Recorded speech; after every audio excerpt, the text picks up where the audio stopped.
반갑습니다, 여러분. 오늘은 지금 미국 정부가 직면한 경제 딜레마 하나가 어떻게 암호화폐 시장 전체의 판을 바꾸고 있는지, 그리고 이 변화 속에서 왜 시바이누 같은 특정 프로젝트들이 구조적으로 유리한 위치에 서게 되는지를 차분하게 짚어보려고 합니다. 현재 미국 정부가 안고 있는 가장 현실적인 문제는 매년 하나 기준으로 약 1조 원 이상을 쏟아 부어야 하는 국채 이자 비용입니다. 이 부담을 줄이기 위해서는 금리를 공격적으로 낮출 수밖에 없지만 그 순간 달러 가치 하락과 금융 패권 약화라는 부작용이 동시에 따라오게 됩니다. 문제는 이게 단순한 재정 문제가 아니라는 겁니다. 미국 정부 세입의 상당 부분이 인프라 투자나 국방비, 복지 예산에 쓰이기도 전에 이자 상환부터 처리해야 하는 구조라는 점이죠. 금리를 내리면 숨통은 트이지만 달러의 힘이 약해지고 미국이 쌓아온 금융 질서 자체가 흔들릴 수 있는 상황입니다. 여기서 거시 환경을 조금 더 보면 미국은 지금 금융 패권 문제뿐만 아니라 중국과의 기술 패권 전쟁까지 동시에 겪고 있습니다.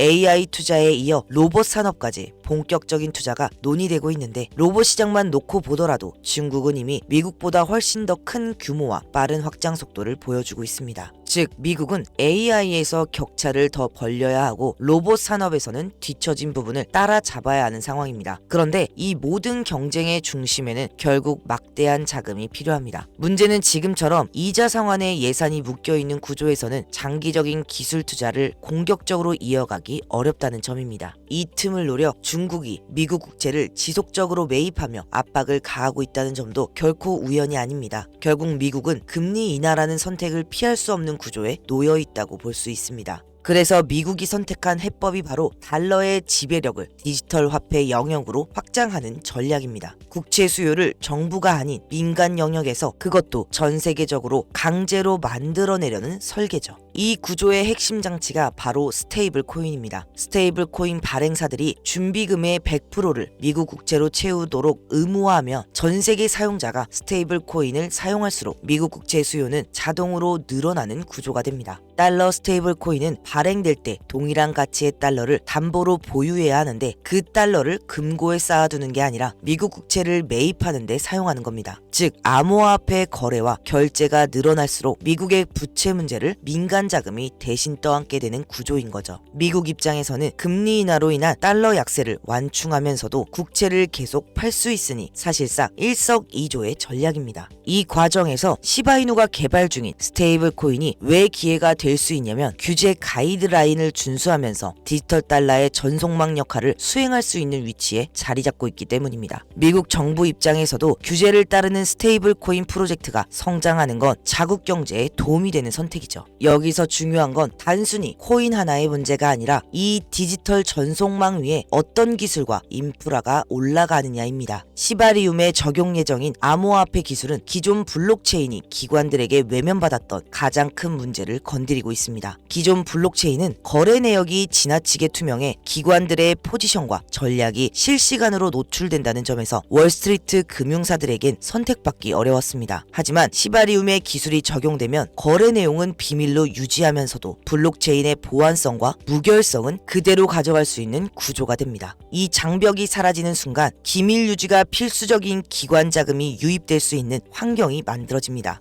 보안이 곧 자본의 신뢰로 직결되는 시대에서 이건 결코 가벼운 변화가 아닙니다. 이런 흐름 속에서 빅테크 기업들과의 인프라도 하나둘 연결되고 있습니다. 구글 클라우드를 통한 네트워크 검증, 결제 API 인프라와 결합 가능성은 단순한 협업을 넘어 실사용 단계로 이어질 수 있는 조건을 만들어주고 있습니다. 여기에 위메이드와의 파트너십처럼 게임 경제라는 실물 매출 시장으로의 확장은 시바이누 생태계가 단순한 보유 자산을 넘어 사용되고 있는 자산으로 이동할 수 있는 경로를 열어줍니다. 대규모 유저 기반과 낮은 수수료 구조는 기업 입장에서 충분히 매력적인 선택지입니다. 이런 파트너십 확대와 함께 시바이누의 제도권 진입을 시사하는 데이터들도 하나둘씩 포착되고 있습니다. 일본 시장에서의 공식 리스트 편입, 세제 개편 논의, 그리고 기관 자금의 사전 검토 흐름까지 온체인 데이터를 보면 대규모 물량이 거래소 밖으로 이동하며 유통량이 잠기는 모습도 확인되고 있습니다. 이건 단기적인 움직임이 아니라 규제의 불확실성이 해소될 시점을 내다본 장기적인 포지션 이동으로 해석할 수 있습니다. 결국 여기까지 정리해보면 이 흐름은 시바이누 하나의 문제가 아니라 미국의 정책, 글로벌 자금, 디지털 인프라가 동시에 움직이고 있다는 신호로 볼 수 있습니다. 그리고 이런 구조의 변화는 항상 차트보다 먼저 사례로 드러나기 시작합니다. 지금부터 말씀드리는 내용은 이 구조가 단순한 이론이 아니라 실제 시장에서 자본이 먼저 반응한 한 사건을 통해 어떻게 드러나는지 보여드리겠습니다. 여러분, 월드코인이라는 프로젝트 한 번쯤은 들어보셨을 겁니다. 이건 단순한 코인이 아닙니다. 사람의 홍채를 인식해 개인을 구분하고 그 신원 데이터를 블록체인 위에 기록하는 구조입니다. 왜 이게 중요할까요? 앞으로 AI가 더 고도화될수록 금융과 결제, 보안 시스템에서는 이 행동의 주체가 인간인지 AI인지 구분하는 문제가 가장 중요한 기준이 되기 때문입니다. 즉, 월드코인은 AI 시대에 필요한 차세대의 디지털 신원 인프라라는 겁니다. 이 프로젝트를 설계한 흐름을 보면 왜 이게 그냥 지나칠 수 없는지 바로 이해가 됩니다. 이 구조의 중심에는 샘 알트먼, 일론 머스크, 그리고 피터 틸이라는 인물이 있습니다. 이 사람들의 공통점이 뭔지 아시나요? 과거 글로벌 결제 시스템의 출발점이었던 페이팔을 함께 만들었던 핵심 인물들, 일명 페이팔 마피아로 불리던 사람들입니다. 이후 이들은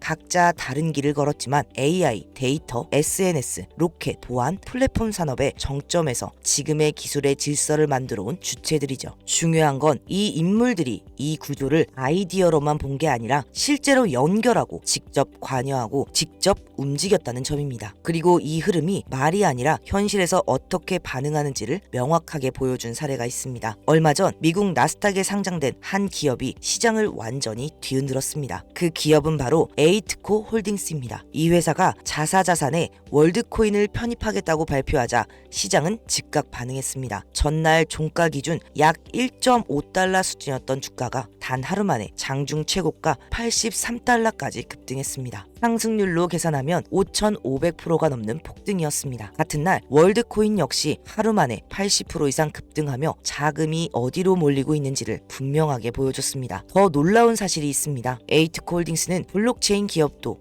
AI 기업도 아닙니다. 원래 주력 사업은 골판지 상자와 포장재를 만드는 아주 전통적인 제조기업이었습니다. 이게 의미하는 건 단 하나입니다. 월드코인이 개인 투자자들만의 투기 대상이 아니라 기업 차원에서 디지털 신원과 금융 네트워크를 연결하는 도구로 실제로 활용되기 시작했다는 겁니다. 기업 입장에서는 완전히 새로운 비즈니스 기획이고 시장 판도를 바꿀 수 있는 혁신이죠. 그래서 이 구조를 먼저 읽는 자금들은 지금도 이 흐름을 놓치지 않고 있습니다. 그리고 여기서부터가 정말 중요한 이야기입니다. 단 한 차례 이 페이팔 마피아 흐름과 연결된 지갑 움직임이 외부에서 포착된 적이 있습니다. 아주 짧은 시간 노출되었다가 곧바로 사라졌기 때문에 공식 자료가 남아있진 않지만 그 지갑들 안에는 월드코인 외에도 공통적으로 담겨있던 또 하나의 코인이 있었습니다. 이미 해외 주요 거래소에는 상장이 돼 있고 최근에는 국내 업비트 상장 가능성까지 조심스럽게 언급되고 있는 그 코인입니다. 현재 가격은 개당 1원도 채 되지 않습니다. 하지만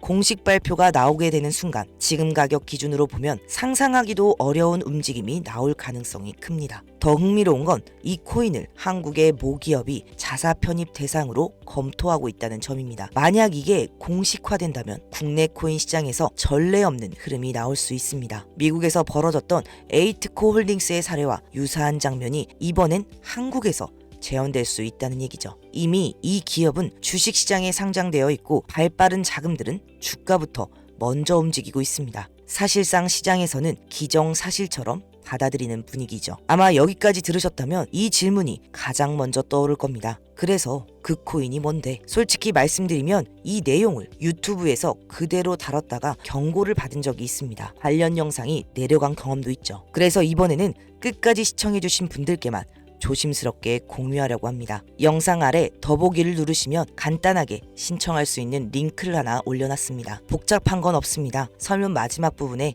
비밀 2글자만 적어주시면 됩니다. 그걸 확인한 뒤에 이 코인이 어떤 구조인지, 왜 지금 이 타이밍에 언급되고 있는지, 그리고 어디서 대응하는 게 현실적인지까지 매수 매도 타이밍과 함께 정리해서 따로 전달드리겠습니다. 요즘 코인 시장이 조용하다고 해서 기회까지 사라진 건 아닙니다. 오히려 이런 구간에서 큰 흐름은 항상 준비돼 왔습니다. 혼자서 모든 걸 결정하려고 하지 마시고 흐름을 같이 보면서 기회를 같이 잡아가시면 됩니다.